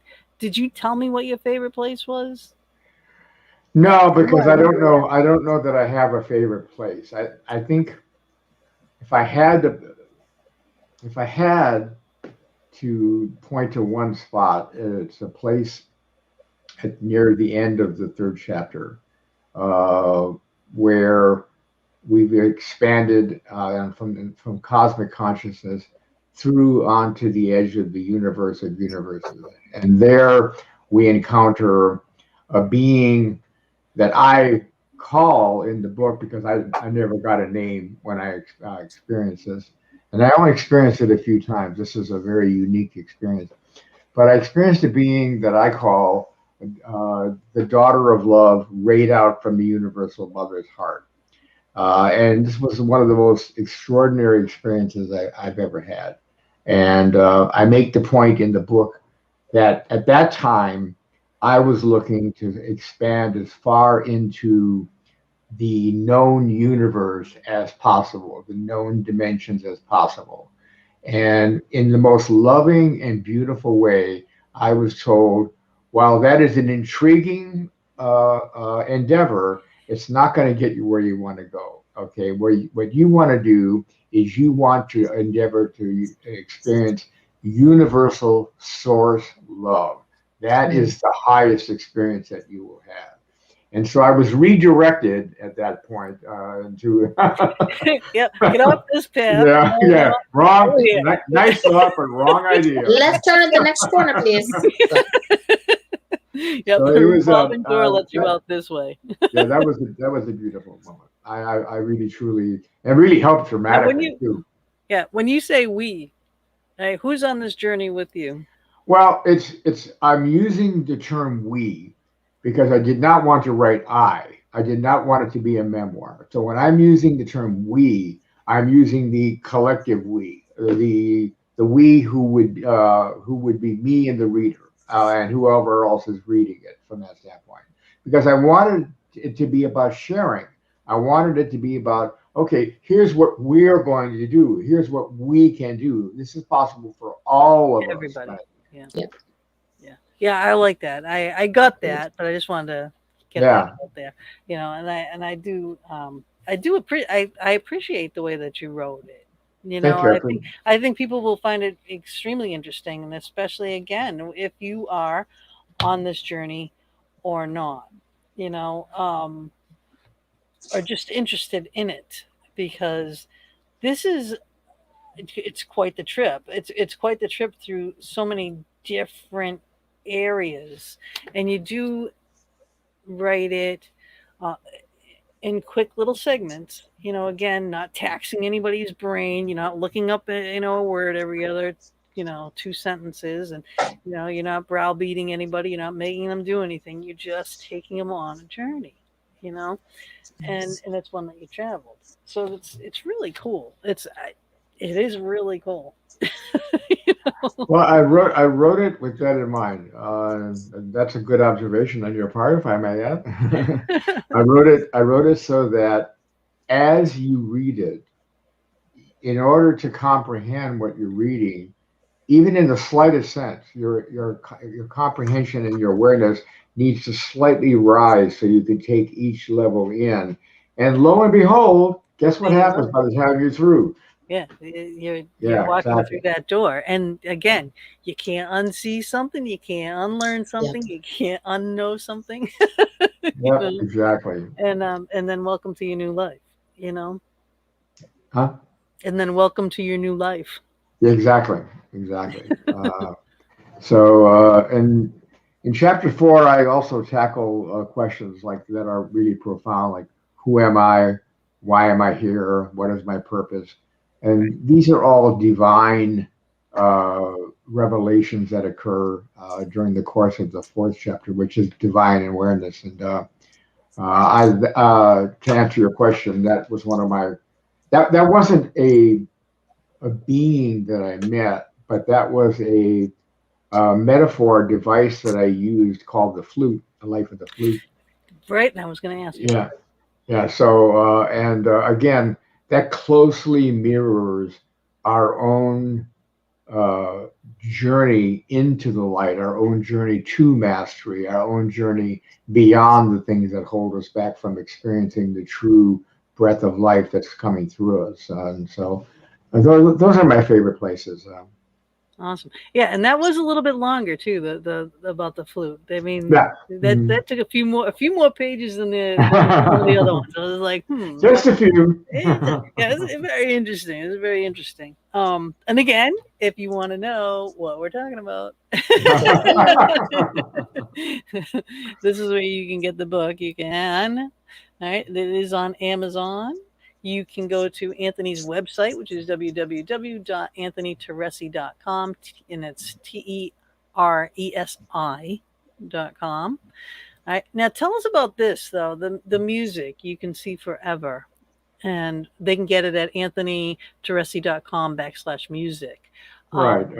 But This what? is a collection of tone poems that I wrote when I was still in music, which was I was just finishing up my musical career about 20 years ago or so. And I decided that I had written these series of tone poems, which were like these little vignette type stories, 4 or 5 pages long, sometimes only 4 or 5 paragraphs. And I got inspired, Excuse me. bless you, I got inspired to create music that reflected in sound what the story was telling from that standpoint. So the album is called You Can See Forever. It's on my site. It's free. You just need to drop down the menu and you can play and you can read the tone poem. You can listen to the music. And if you meditate on the music while you're reading the tone poem, the two things will come together. Awesome. That's pretty profound too. Yeah. Everything about you is just so. It's like it's complicated, but it's not. I I would love to have seen the difference in you, like how you are right now. You just so grounded. You just so Mm. totally grounded. And Mama, can you see any colors around him? Because it's like lavender to No, purple. I don't. Kind no. What does that mean if someone has like lavender or purplish around them? Lavender and purple are emanations of, excuse me, of the crown chakra, which is a thousand petaled lotus, as it's called in yoga, and it's the first color that emits from the prism of white light, ultraviolet series, and it says it's the high, it's the highest ray. Well, this is you. I would love to have seen what it was from the beginning, like the beginning of your journey, even as a child, how you were to this just I've always had that same experience that you had described a moment ago. Whenever I would meet people who were, themselves talented or gifted, they would always tell me, "I see things around you." Or early in my life, before I was even doing readings, when I was a musician, I would always go get readings, and I would always hear the same thing, and it was. Again, I didn't. I know I don't mean to sound blasé about it. I really don't. But because of the way I was brought up, I didn't really think much of it. I mean, oh yeah, I got colors around me. Of course, everybody does, don't they? Uh, in your case, I would imagine after a certain degree of readings, you must have gotten used to hearing that, right? yep, yep, yep, yep. Yeah. Yep. Yep. You do, I mean, well, it depends on like the person too, who's Yeah. doing it and who's saying it, because again, everyone has their different gifts. And I don't normally see any kind of colors around anybody, but I can see this around you for some reason. I don't know Mhm. what it is, but you're very grounded, you're very centered, you're very, you know, um genuine. You know and that's where this is coming from, a genuine place of wanting to help people um, along their journey. And I know people, if you get the book and read it, you'll understand what that means. But oh yeah, oh my goodness, did you realize that our time is almost up? This is Wow. it's crazy. Um, You're not paying okay, attention. When you have a good guest and you're not paying attention to time, I it's know, and just it's like, like I yeah. have questions, and it's like I don't even look at these questions, but I just have the I have a conversation. question. How did you come up with the title for the book? Now, maybe you discussed that when I was away, but Well, because consciousness, of which everything is constructed, hmm, is waves. Consciousness expresses itself in waves. Waves, in fact, this has been shown back in the days of Egypt and ancient civilizations, and more recently, again, quantum physics and field dynamics show that the field is composed of waves. The double slit experiment, I don't know if you ever heard of that, to where that shows that energy is waves. So when you put it together with gravity, that's what EMC, E equals MC squared is saying, that there's no matter without energy, and there's no energy without gravity. So we put these things together, and again, I don't want to get too technical here, but you put these together and you realize that deity or consciousness that comes from the center of all things is emanated on waves of creation. Those waves find themselves uh, gravitating to form, and then lo and behold, the universe comes into existence. Hmm. okay. Well, this has been the series of debates for millennia. Right? How the Big Bang came Flat about, Earth. how flat Earth, Can yeah, I flat go there? Earth. Sorry. I I had don't really know about the Big Bang, to be honest with you. I'm not quite so sure it was the beginning. I think that it may have been a Big Bang, but it might have just Yeah, been like one of whole bunch of Big Bangs. yeah. Well, yeah. Well, I mean, like a planet will blow up and then it will reform, and then it will, you know what I mean, with other things. interesting question here. Yeah, psychic work is so intuitive and personal. Do you think it's harder to come out of the psychic closet as a male? And how were you received? And do you have support? I don't think it's hard. However, I think, like, whether male or female, I think the most important thing is for you to gain the confidence that what you are telling someone is a psychic interpretation or communication. And the only way that you can really do that is, as I mentioned earlier, is to simply do the work and speak the truth. Yeah. I've always told my students, if you do a reading, let's say you're using cards, you do a reading, and for lack of a better term, the answer for your client is the moon is made of green cheese. That's your answer. Okay, so you have to have the courage to speak that answer because Yeah. you don't know. You tell your client that answer and they, oh my God, oh my God, how did you know that? So Yeah. again, to answer the question, I don't think it has anything to do with male or female. I have a lot of women who come to me, for example, that they want to know a male's viewpoint on their relationship. So it's okay. It's not a gender thing. True. Yeah, that is helpful. You know, it's good to get the both perspectives too. But again, you get the message that you get, and whatever information you're getting, you put out there. You know. I think it's hard sometimes to do that because, as you mentioned earlier, sometimes the message is not what you really want to tell a person, but Yeah. your responsibility or my responsibility, I think you probably agree, is that you have to tell that person what they need to know, if for no other reason to prepare them for what's coming. Yeah. So, you know, you tell them everything is filled with sweetness and light, and then their roof caves in, and they come back to you and go, you ripped me off. Right. Yeah. Yeah.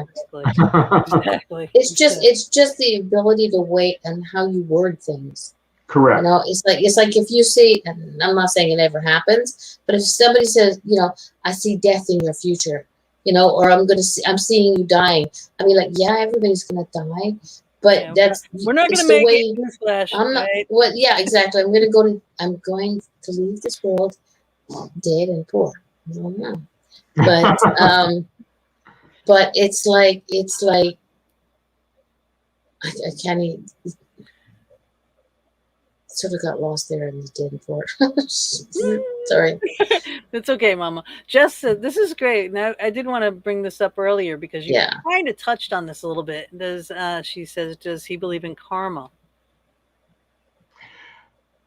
I believe in karma in terms of cause and effect. I believe that what your energy is expressing is what you're creating.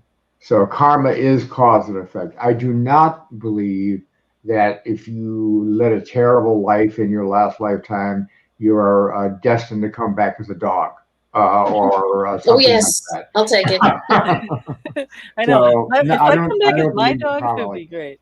I think that with every lifetime, there is forward motion.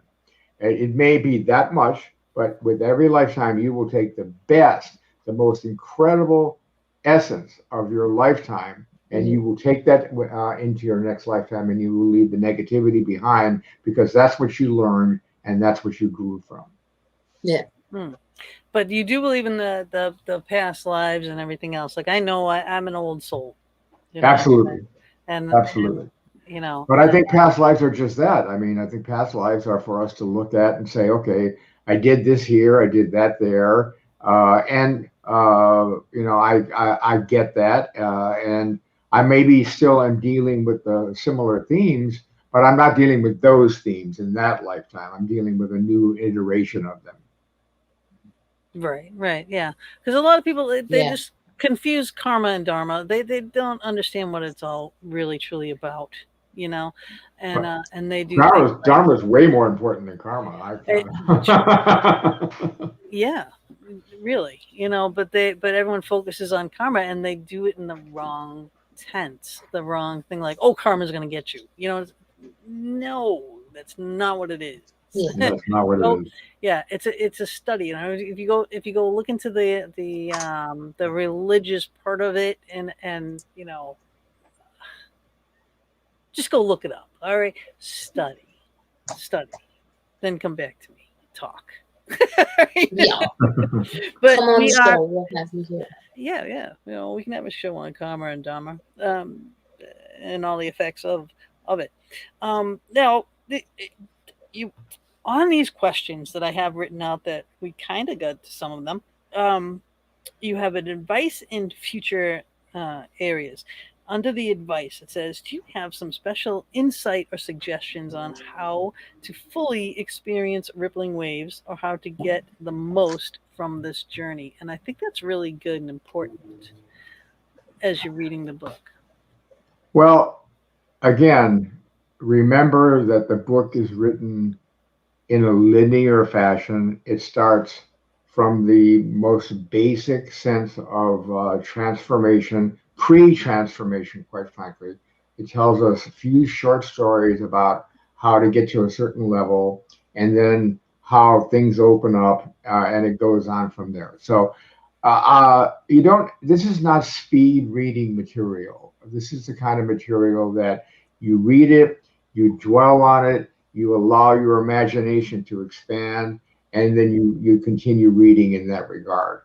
If you do that and allow your imagination to expand or allow your visual ability to get around what you're reading, I guarantee you transformation will come at the end of the book. No doubt. No doubt. I think it's kind of impossible for it not to be. Do you get a sign of what your past life was? Some do. Me personally, or just a person? I I don't know. You know what? Yeah, answer you personally, and then answer that as an in general. And as an in general, I think some do and some don't. Yeah, I've had a lot of signs and a lot of past life experiences. To be honest with you, I wouldn't even know where to start. Some of them were very mundane lives. I was a sailor in England, killed uh, early on.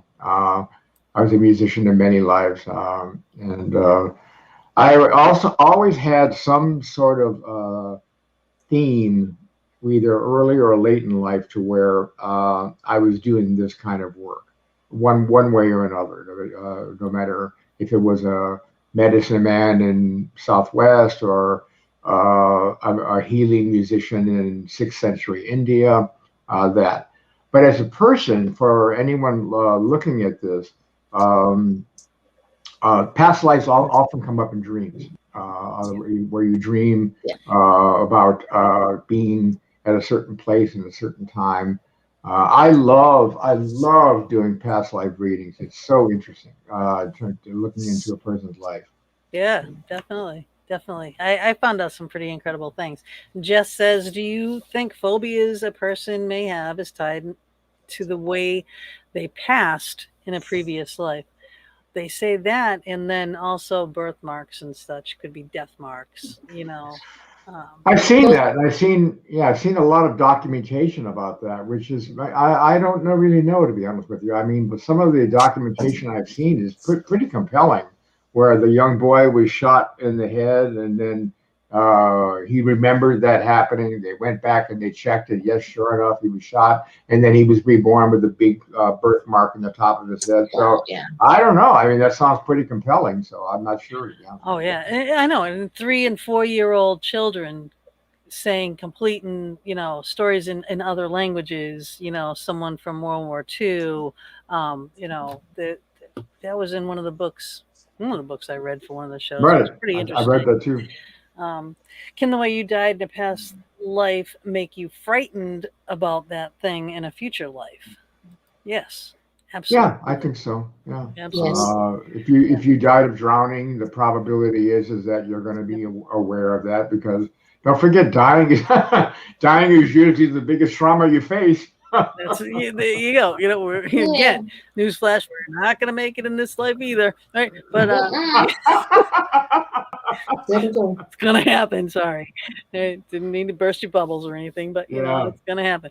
But that's what the ad was in the middle of the show. Was with Chris Lee does past life regression I therapy, saw that. and yeah, and what he does is he eliminates people's aches, pains, fears, phobias, and whatnot that are brought through past lives, so you can have like an achy shoulder and you go to the doctor 500 times and they're going to Well, say, that's oh, it's good. I'm rubbing my shoulder fibromyalgia, as you said that. Okay, right? thank you. Yeah.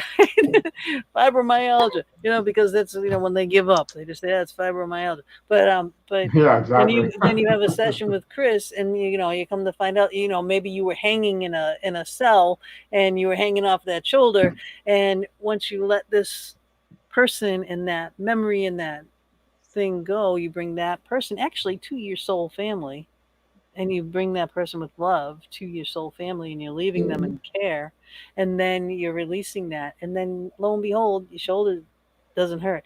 I did a session with him where I had these white things, huge white floaty like things making me blind, and I couldn't figure out what the heck was going on. I go to the doctor and they're like, yeah, you got little floaties and they're nothing major. I don't understand why, what's going on. I'm like, well, I'll be driving, and all of a sudden, it's like really like a whiteout. Yeah. Have a session with him, and lo and behold, I'm like a teenage girl on a train with friends in a cart. We're all laughing, having fun, and the next thing it was like a white flash.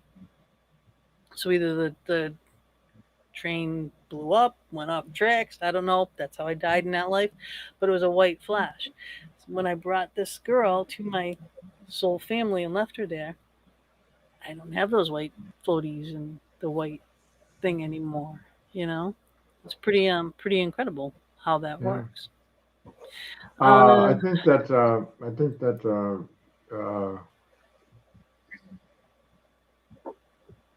I'm sketch. What does that say? It says, I sleep with my neck covered. I'm sketched out about it. I don't know. I don't want to know.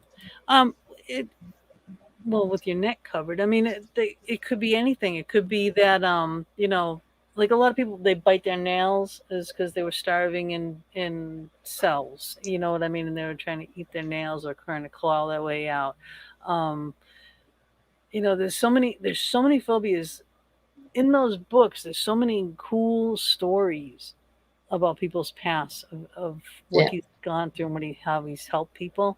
But anything with the neck could be from hangings, strangulations, just something just blocking you off. And the thing is, you don't be scared about it, because that's the way to get rid of it. Is to face it. You as a rule, whatever you suffered from in a past life that you may have a phobia about in this lifetime is not really going to affect you in this lifetime. It's just that you have a phobia about it from the past. Yeah, and you can let it go, and it can go. So call up Chris Lee, do a past life session. Get rid of that. But do you do stuff like that though? Do you, when you do past life, you just tell them about their past life? Yeah, I do past lives in the traditional sense, where we visit different areas of history in which, because every life is not notable. Some lives are very mundane and very relevant, but I try to pick out the ones that are notable. But when it comes to hypnosis, which I do not do, but I have a client who has had tremendous success doing early childhood regressions, and because early childhood is when you remember the stuff that happened before you're told. You don't forget about that. It's your imagination. Yeah. Early childhood reveals many secrets. Oh yeah. I didn't see that. And you forget it. And you forget it, because that's when our brain is at our peak, learning capacity, everything when we're children. It's actually before you can speak. That's why if you show babies flashcards and this and that, they'll pick things out like this. Exactly, it's amazing. Verbalize, the brain is on point at that point. Now my brain is like, duh.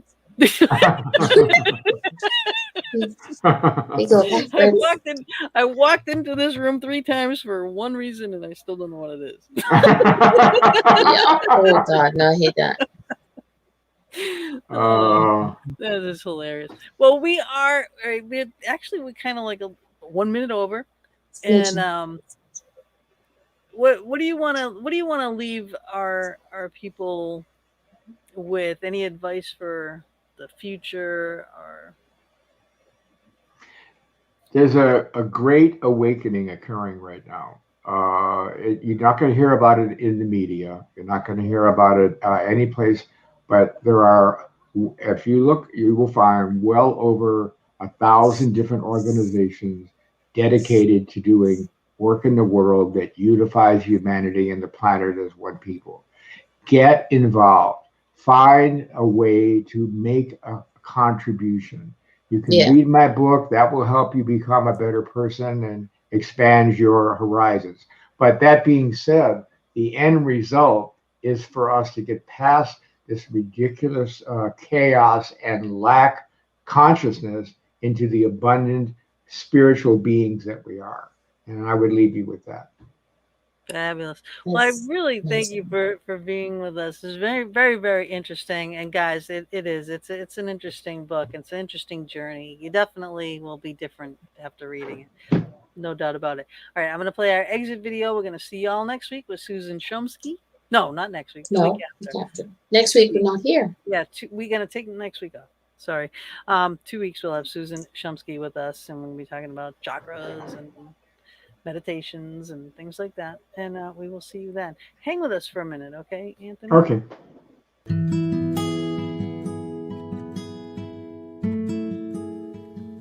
Thank you again for joining us for another episode in the Fox Den. We're here every Thursday evening from 8 to 10 p.m. Eastern Standard Time, bringing you a variety of guests, streaming live on Facebook, YouTube, and our Anchor venues. We would love it if you would go to our YouTube channel, The Fox Den with Gina B and Mama D, and please subscribe, share, and definitely hit the notification button to never miss a show. We'll see you all next week, and subscribers, watch for our pop-up shows as well.